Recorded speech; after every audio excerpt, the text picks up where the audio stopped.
Hey guys and girls, just wanted to talk to you guys a little bit about Buzzsprout. Start a podcast today with free podcast hosting for Buzzsprout, easy podcasting software for hosting, promoting, and tracking your podcast. Buzzsprout is the best way to publish a podcast online for secure and reliable hosting to full iTunes support. Get started for free, no credit card required, cancel at any time.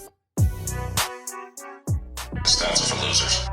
That's why we took the damn field. Now, if you want to crown them, then crown their ass. This is what's great about sports. This is what the greatest thing about sports is. You play to win the game. Welcome to the Airin podcast.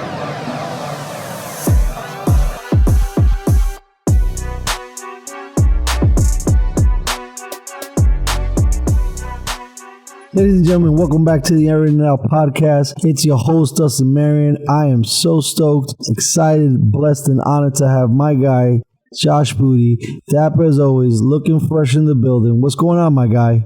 Me and wanting to do this show with me, man. I love being with you and haven't seen you in a while, so this is fun. Yeah, no kidding.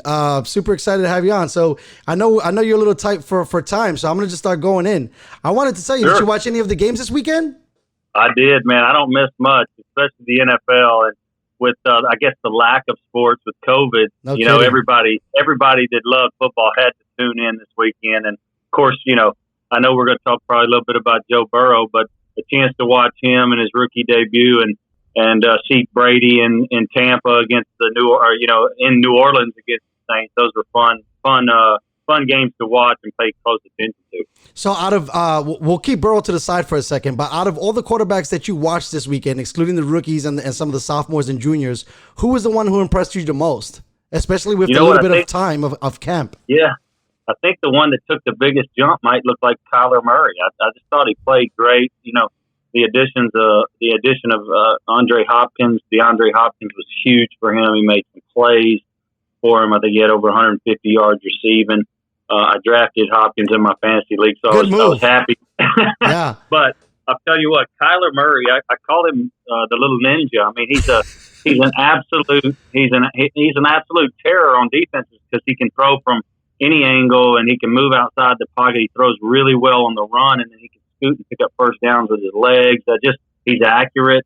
It's amazing what he does with his, body type, being that small, being able to do what he does at that level.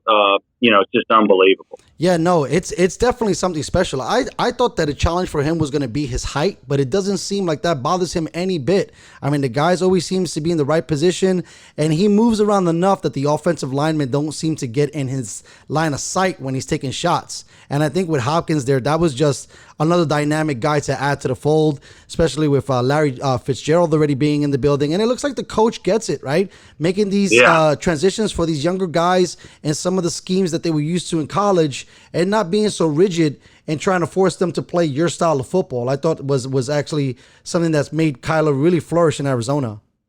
I think 15 years ago, he doesn't get drafted. Right.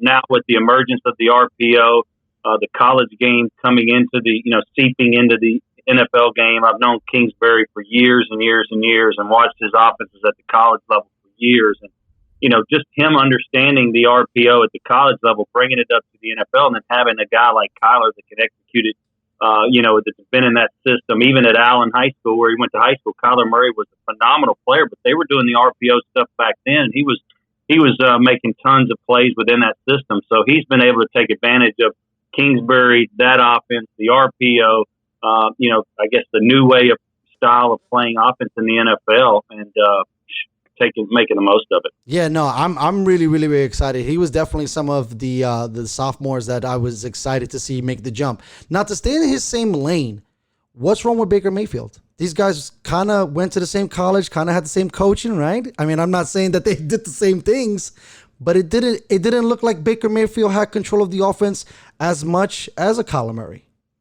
I don't think sometimes it's an it factor, and sometimes it's a lot of what's going on around you and your surroundings. I mean, he's having to play with a different coach now on the sideline than he did a year ago. So, having to those changes are big on a quarterback. To be honest with you, you're so fortunate if you get to play in a system where the offensive coordinator, the quarterback coach, and you and the receivers get to play together for a long time.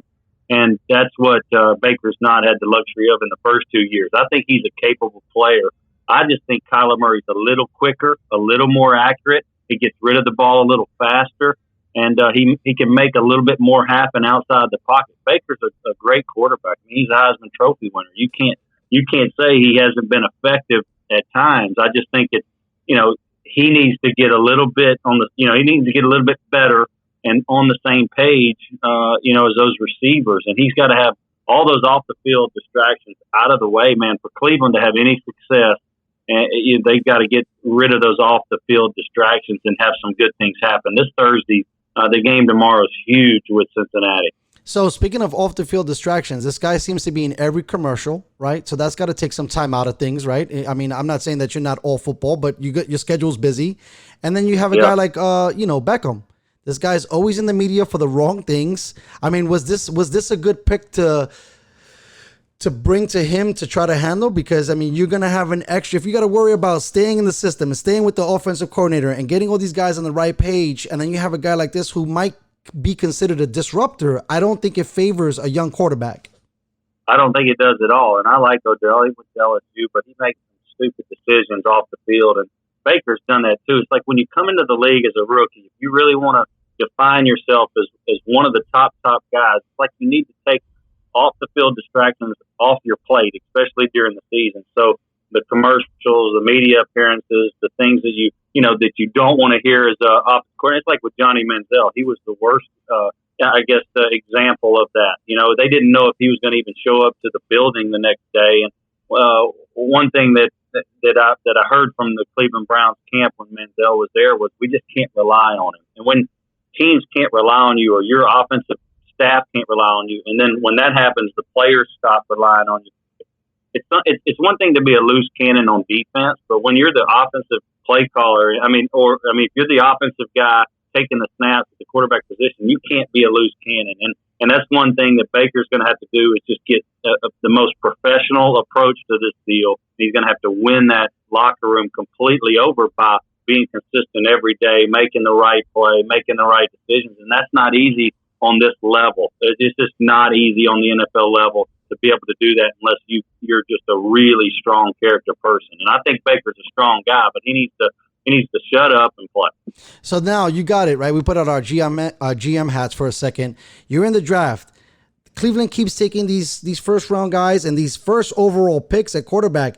Is this something that they should maybe look at and trade back? I mean, they're probably going to argue again for the first round pick again. I mean, they might be lucky with this kid from Clemson. I don't know if he's going to want to go there. He might stay another year in school. We've seen that a la Andrew Luck didn't want to go to the Browns. So, is it something that, because look, Mitch Trubisky went in the first round, but they passed on Deshaun Watson and they passed on Patrick Mahomes. And I'm sure the Bears must be killing themselves right now because Mitch Trubisky is not as good as Watson, is not as good as Holmes.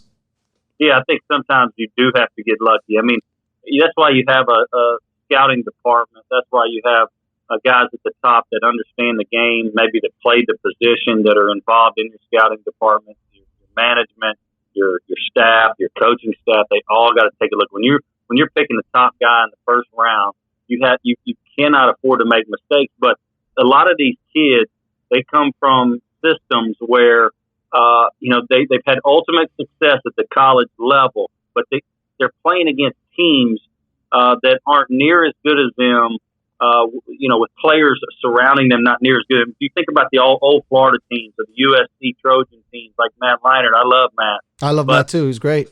He's loaded, that those teams were loaded. Facts, yeah. Right. Yeah, you go back. That's like and saying look a Nick Saban team, right? You got like 11 all-stars on the squad. The ball to and the next time you fake it to Derrick Henry and everybody's wide open, you can almost punt it.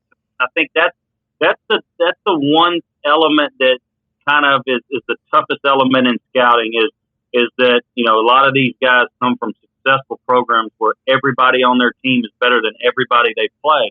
And it was like that back when I played at Florida.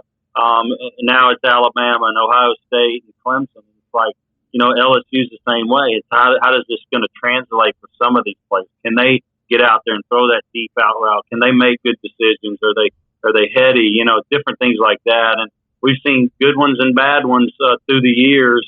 And I think there's some great young quarterbacks in the NFL right now especially with that, like I mentioned, the emergence of the RPO that are going to make huge differences for their ball clubs for the next 10 years because they're a dynamite player. So now, again, we still have our GM hat. Is this something where you're going to look at specifically players in the SEC and the ACC? Because, I mean, that's where that's where the best competition is, right? Like when you got to look at some of these guys that might be a bit of a project that might come out of Oregon or, something like that, there's only the best team is that best team and that's it. At least Alabama's got to fight the Floridas and the Clemsons, which at least brings up the level of competition. If you're playing against people that are not at your level, I don't think it brings the best out of you. So, I mean, you tell me, is it, you also got to be looking at some of these smaller schools to find some diamonds in the rough?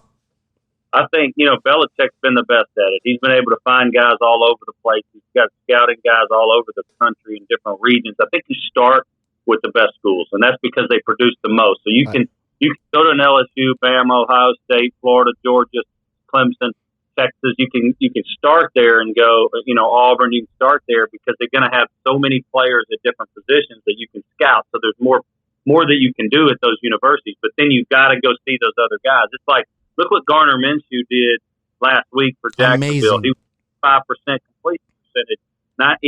But if you look at what he did in college, it was unbelievable. Now he didn't play the competition as a whole that Burrow did, or that some of these kids that come out of the SEC did, but you know what? He shouldered the game. Leach had him, passing every down. So his experiences outweighed maybe that he was on a great team and won a championship in college, like some of these other kids have done over the past, 50 years of the draft and not come out of it so well in the NFL. And so I think Minshew was ready to play at that level, ready to shoulder the load. And that's why Pac-12 quarterbacks, it's a passing league, right? So they've got to learn more. They've got to digest more. They make more decisions. In the SEC, it's a lot of run,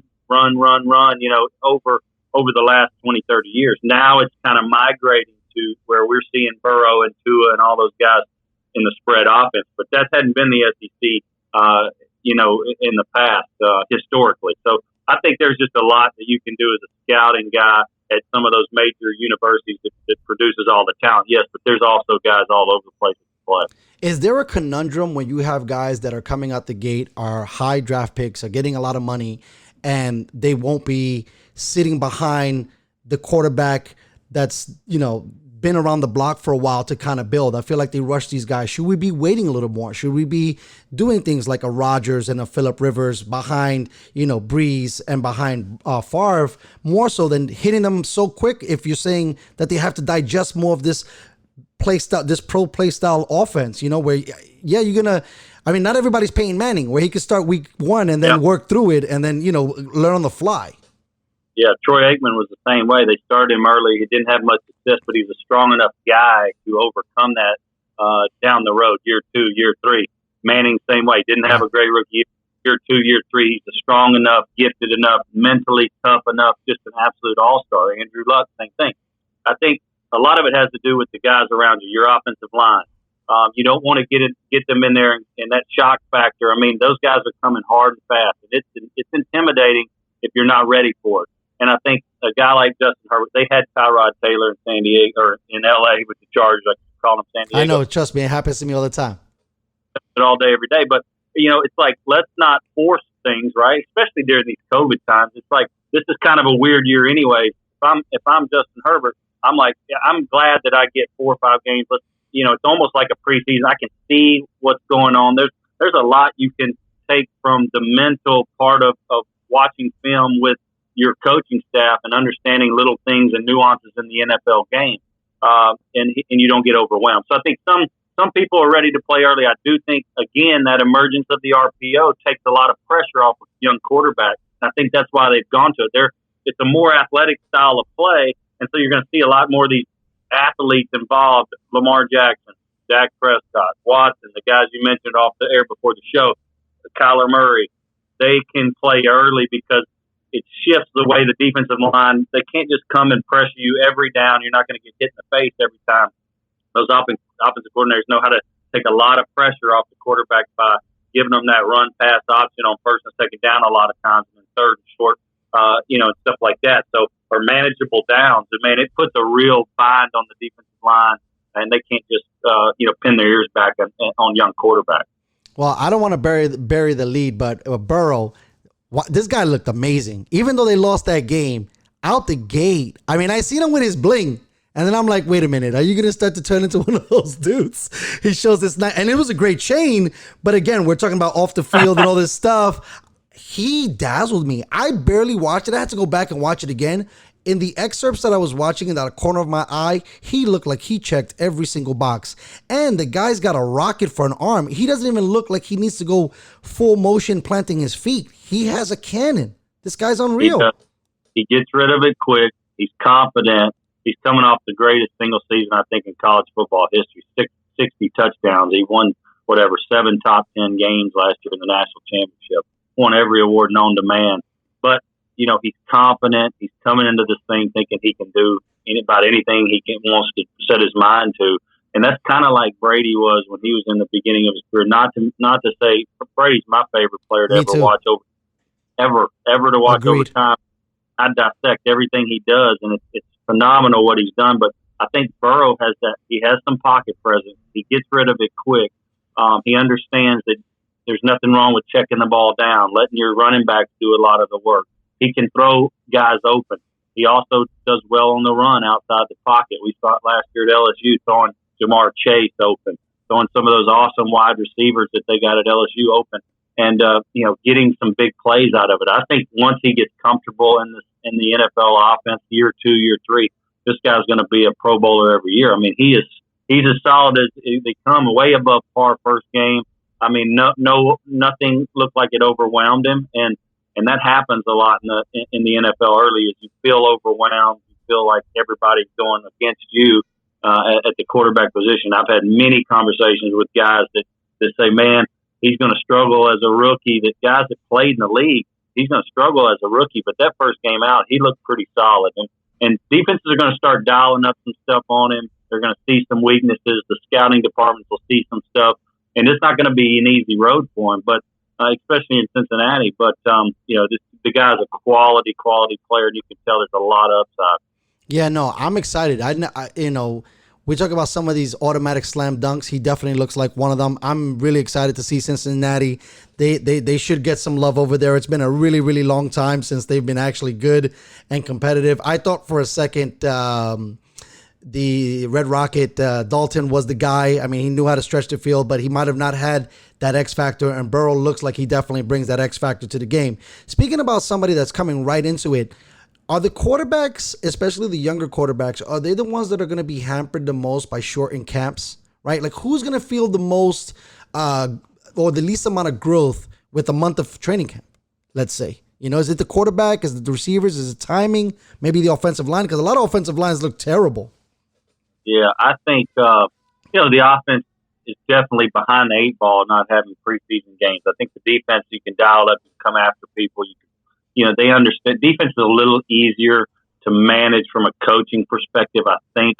I didn't play defense, but I know offensive units take time. It's like, it's very hard. It was going to be very hard for Tom Brady, who is the greatest player of all time, to play in Bruce Arians' new Tampa Bay offense with new receivers. Mike Evans having set out the whole week of practice before the game, going on the road, even there was no fan noise really, or fan participation in New Orleans, but going up against one of the greatest teams in the NFL, and Sean Payton and Drew Brees that have been together for years and years and years with Michael Thomas and Kamara in that offense. And so that was a tough one for Brady to have to start with on the road as a 43-year-old, right, with a new offense and no preseason game. So I think no matter if you're Tom Brady or you're a rookie that didn't get a chance to show yourself as a valuable, piece of the potential puzzle for a team, I think that's another thing people are forgetting is that coaches use preseason to dissect whether a player looks comfortable,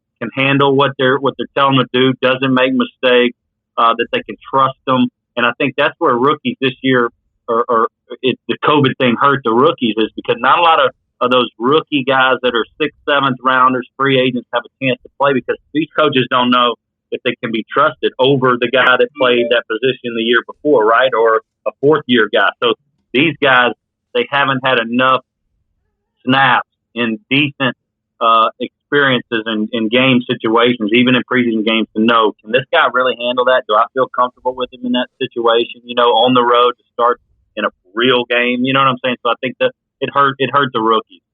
So you just like me. I love watching Tom. I think he's phenomenal. I think he's the definition of hard work. I just had somebody else on the other show. You could teach a lot of intangibles, but you can't teach heart, and that guy has it, and he puts in the work. So is this Tampa Bay game a fluke? Is it just that they didn't have, because they didn't look, they looked really out of sync, and there was a lot of drop passes, specifically by Mike Evans, that I was just like, dude, you catch everything. What happened? You were catching passes from not so good of a quarterback last year. Now you got like the greatest guy of all coming. So is it something that just need more time to develop and to build over the season? No question. I think it takes months and months and months for receivers and quarterbacks to get on the same page. There's a lot of things that Evans does so much better than anybody that he's played with since Randy Moss.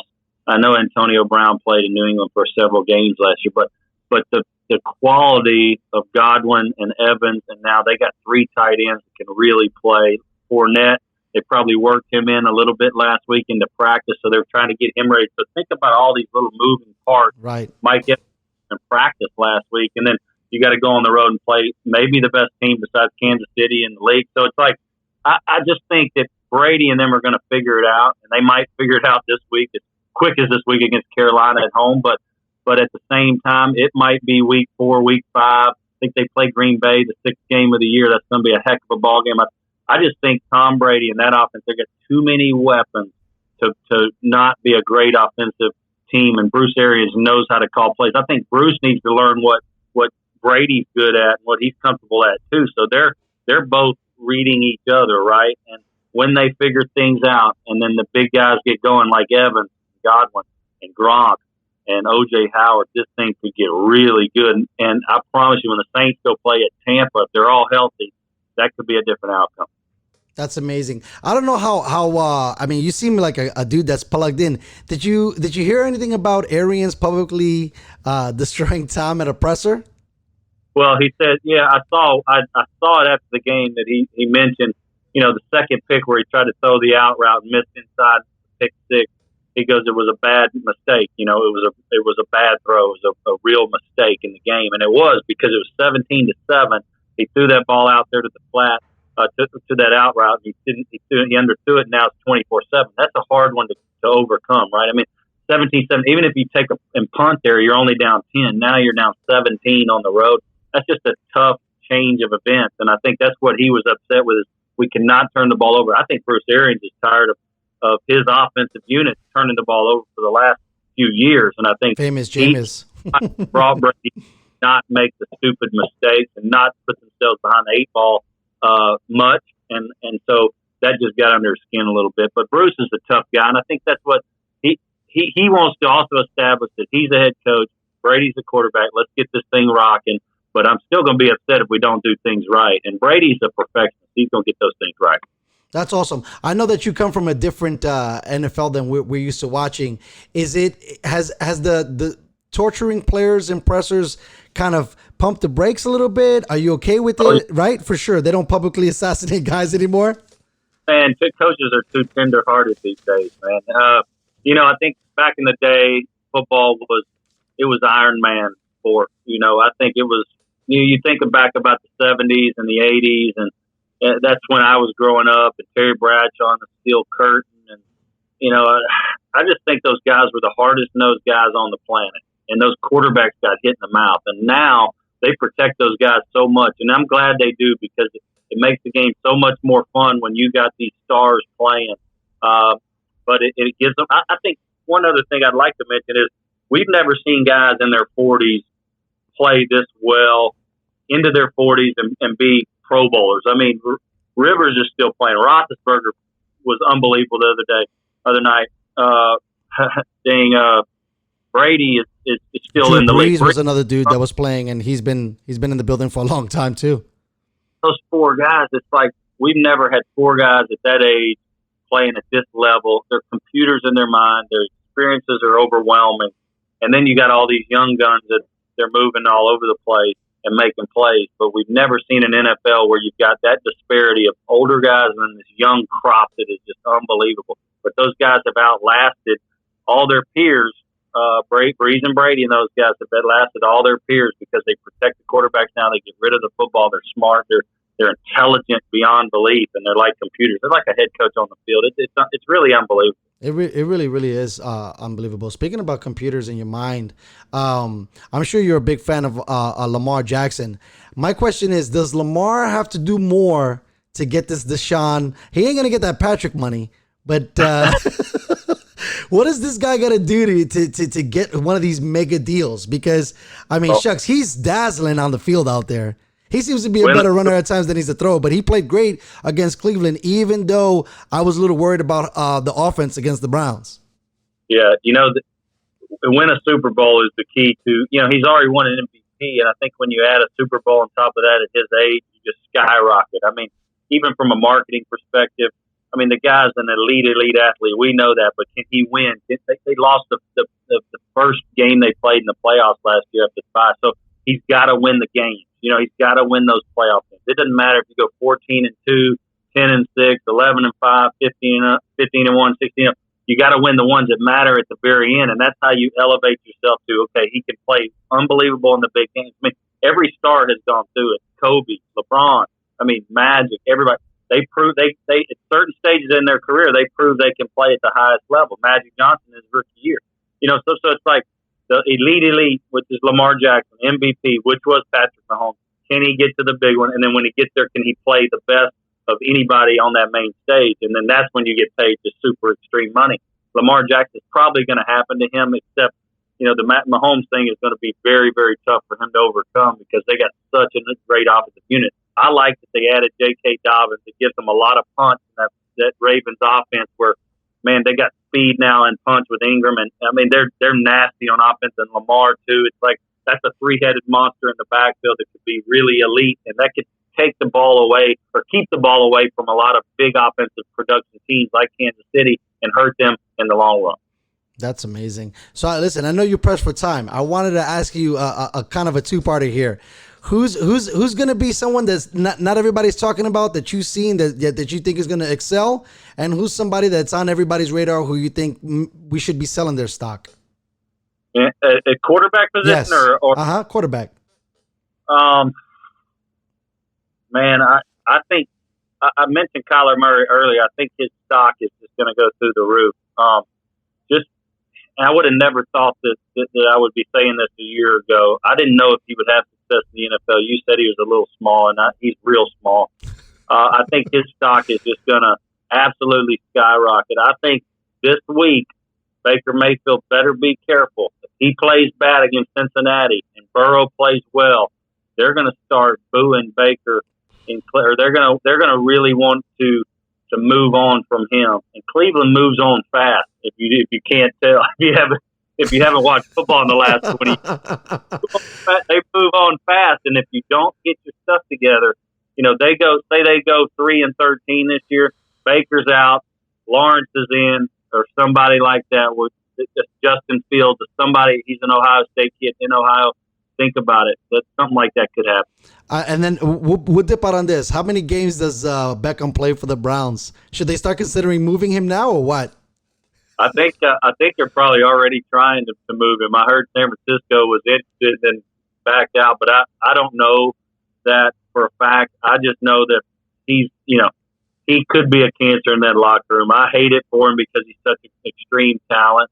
But there's been a lot of receivers like that before him that thought they were a little bit bigger than their britches, and their careers were cut short, and no one wanted them around. And I hope that doesn't happen in the end of Odell because he's a great talent. Well, Josh, I know you're a busy man. Next time we'll try to schedule in for a little bit more time. I don't want to take too much of your time, bro. Thank you so much for coming out. It was a pleasure to have you. It's so great to see you. You still look as handsome and dapper as always, my man. That's true, baby. I like the scruff. Keep it rock. I got to get a little bit more sun like you, man. I hit the mountain. I look paler. That's great. Well, listen. Go ahead. Yeah. Tell everybody hello, and I enjoyed it, man. For Always. sure. Tell your dad I said what's up, and we gotta get up. I gotta get up to Orange County and hang out with you and get a couple brews in, brother. Come on, baby. Come on, anytime, brother. You're Yes, the man. sir. Thank you. You take it easy, bud. Nice chatting with you. Peace out. Thanks for listening, guys.